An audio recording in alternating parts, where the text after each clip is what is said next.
Did you know that bread is the oldest type of processed food? Researchers believe that people started baking bread even before they started farming. So before people were even growing crops and keeping animals, we were baking bread. I haven't been baking bread for quite that long time, but it's been part of my life experience. I grew up in a home where the smell of freshly baked bread was not all uncommon. My mum was a good baker, not just of bread, but all sorts of tasty things. Her dad, my grandfather, was also a baker, and incidentally, his father was also a photographer. I've been a photographer all my working career, so I figure that this bread making and photography is in my blood, it's in my DNA somehow. And even during school, I had a job in the local supermarket in the Woolworths in Mairangi Bay in New Zealand, and there was a bakery there. It was the first bakery in a supermarket in New Zealand. So we loved to get in there on a Saturday morning and help Clive, the baker.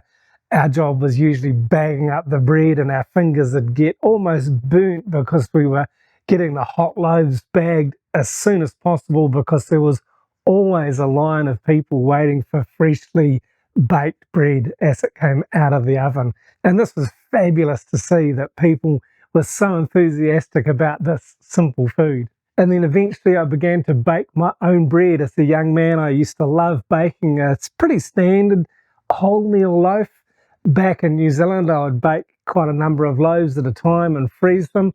And once I moved here to Thailand, my style changed a little bit and my recipe changed a little bit, but not really that much.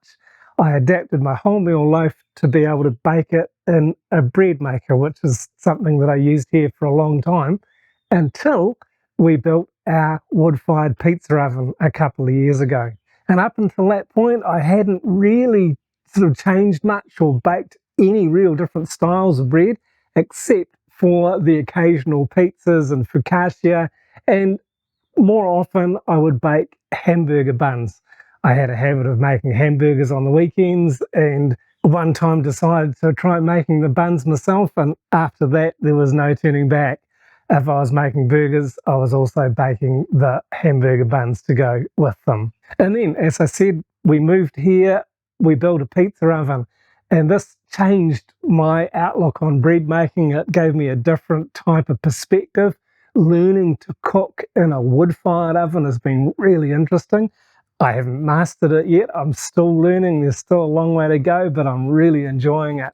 And being able to bake ourselves really good, solid, high-quality bread that has only got flour and water and salt in it, and using the sourdough starter for the yeast, it doesn't get much more simple than that. I have not bought bread from the supermarket for probably 15 years or more. And in recent years, I've become more adverse to any type of processed food. If you check out the ingredients list on a bag of soft, squishy white supermarket bread, you're going to see probably 20 or more different ingredients.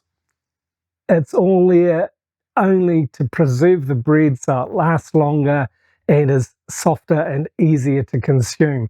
And really, no matter how much of the soft white bread that you eat, you're never really satisfactorily full.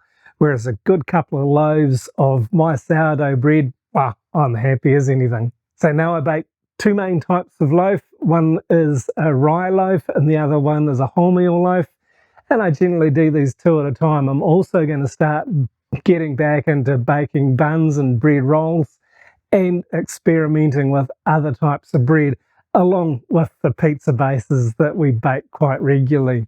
And it is a bit of a challenge to be able to get the ingredients that we need, the right types of flour and some different types of flour, like my rye flour. There's stores in Chiang Mai where it's easy enough to get. Locally here, it's not available, but certainly in Chiang Mai, there's a number of locations that these types of flours are easy enough to find. So there's no excuse not to.